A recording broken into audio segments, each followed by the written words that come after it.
we have a big presentation. We're going to see Soke is here, Shion's here. We are we'll come together for not only just training tonight, but a pretty special reason. And I've had the opportunity to train with Kenneth Winthrop for a while now. He walked into the dojo one day when I had the dojo a few years back, just down the street here. He walked in because we were doing a seminar for the Civil Ground Defense Force. We were giving a seminar for them, and he came in and he had something on that was very peculiar to me and very recognizable, and something that excited me right away. He had something. He had a Yama t-shirt on. Old Miyamaru combat JuJutsu t-shirt. And as soon as I saw it, I said, hello, excuse me? You know, and he had said he'd been thinking about, he had just moved from Vegas. He'd been thinking about coming in, but he hadn't had a lot of great experiences with schools. I mean, accepting other people's, you know, other instructors. And I was raised accepting everyone, all different styles, all different, type of things. My teacher was very accepting of everybody. So when he came in, we hit it off right away. And he started telling me that he got his black belt in JuJutsu in 1965. 1965. The man right now is only 47. No, the man is 82 years old. And he was a black belt in 1965. That's incredible. Now, there's not too many living legends, if you ask me, still left in the martial arts. There's a few, but there's not many that got their black belt in 1965. That makes you a legend. He had his nose rearranged. I mean, I think it looks much better now.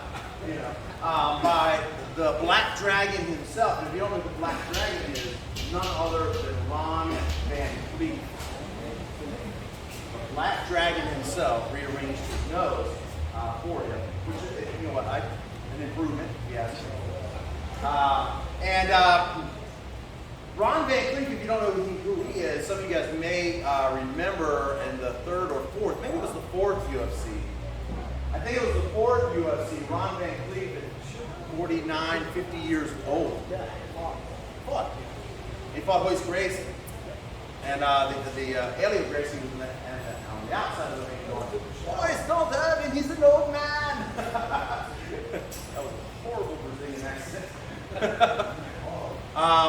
But he looked like a Greek god. Unbelievable, and he still does. I just saw a picture of him. He's going to be at a convention in New York.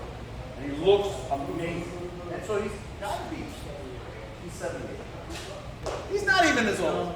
He's a young buck compared to the Soke here. Amazing. So he showed me this article back in the 1966 issue of Black Belt magazine. It's hanging in our Hall of Fame out there, where he was promoted to black belt. Well, you know, it didn't come out every few months like it does now. And his name right there in the Black Belt magazine. I, of course, had to find this copy of this Black Belt magazine. I searched, I found, and it's hanging in the museum in there. So you can see his name in 1966. That being said, he is a very humble man who has not sought out any kind of a recognition for the decades that he has been training. He has not sought out any, which is rare in the martial arts world, let me tell you. So, not only humble, but also a creator. He took a variety of different styles. When Antonio Pereira, his teacher, the founder of Miyamaru, he wasn't really about adding more to Yama. He already did the research. He had it figured out. But Ken here decided to go even further and started studying other things like Aikido and some other arts, Jiu-Jitsu, and some other things like that. To add and develop even more. Started studying some karate, some Kung Fu Do, some other arts. what he now calls Miyamaru Kempo. Now, Antonio Pereira, the original founder of Miyamaru, asked him to spread Miyamaru on the West Coast. Because Miyamaru is from New York. So he wanted somebody to spread Miyamaru, but he didn't. But Ken was not charging anybody to train, as most of us do, you know. He wasn't charging anybody. And so he couldn't open up a big school like Antonio Pereira. So when he walked into my school and we hit it off, we became instant friends. We decided to take that mission. I'd always wanted to be a Miyamaru Jiu-Jitsu guy, because I was also an East Coast guy. When we hit it off like that, we decided to take that original mission that Antonio Pereira created and expand the Miyamaru.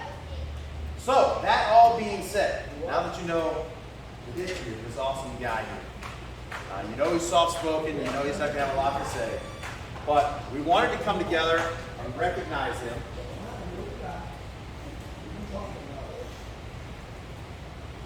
as the 10th degree black belt Soke, you notice I've been calling him Soke, of the Miyamaru Kempo.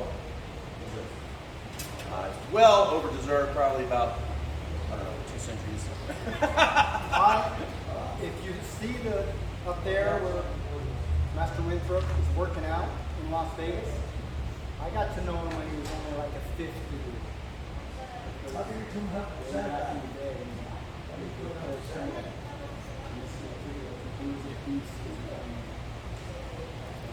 that's why I felt lucky when it came in and you said Winthrop, I was like, I knew it came with Winthrop.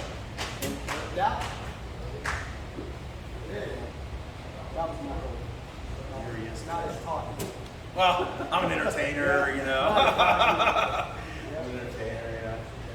So we would all like to present you with this appointment, Soke, Yama.